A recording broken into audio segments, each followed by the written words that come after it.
Orang bisa gue ngomongnya. Ya udah terserah aja abang ngomong apa. Ini nangka masuk angin. Kembung begini suaranya apa? Ciri-ciri apa bang? Kasih minyak kayu putih. Oh tandanya masuk angin. Muka abang. Matang ini. Tuh kembung sih. Ya coba. Ah, cari duit gobangan kalau gitu.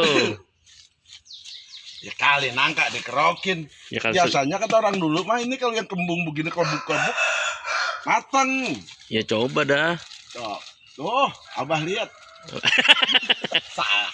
Lah, Ya bisa beneran lah. bisa pas banget manggil abah sama muka. Bujug. Bener matang.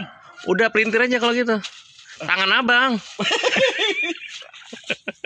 Lanjut. Ya, emang salah sih ngomong. Bener. Makanya kalau belum selesai dengerin dulu orang tua ngomong. Jangan main pelintir aja.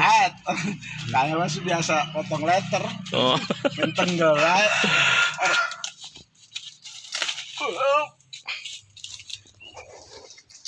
Ayo, yang mau merapat. Kita rencak, orang-orang ngerencak daging kebo, kita ngerencak nangka. Kalau kebo daging apa ikan sih? Daging, Lah, orang di sini bilangnya ikan sih. ikan kebo. Iya. Ikan mah ayam. Ah, ini dibikin gudeg enak nih, Bang. Lah kalau udah kayak begini mah tong udah agak kena. Lah kita jual, kita beli nangka yang muda. Oh jadi bukannya ininya buat gudeg. Iya kan yang pokoknya muasalnya dari dia. Cuma namanya diolah dulu, ininya dijual, dibeliin yang muda.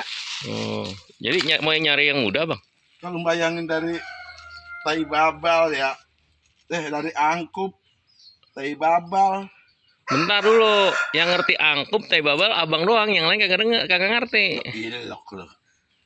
Lah, Ya kalau kita bayangin segede gini, dari angkup, tai babal, gori, cecek, sampai jadi nangka.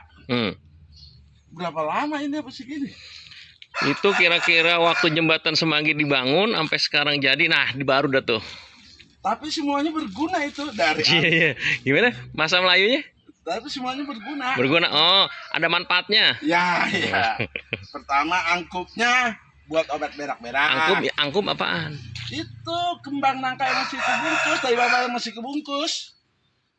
Oh, tai babal yang masih kebungkus. Ah, kalau udah kebuka, tai babal. Kalau nggak pakai babal bisa? Buset, jorok itu.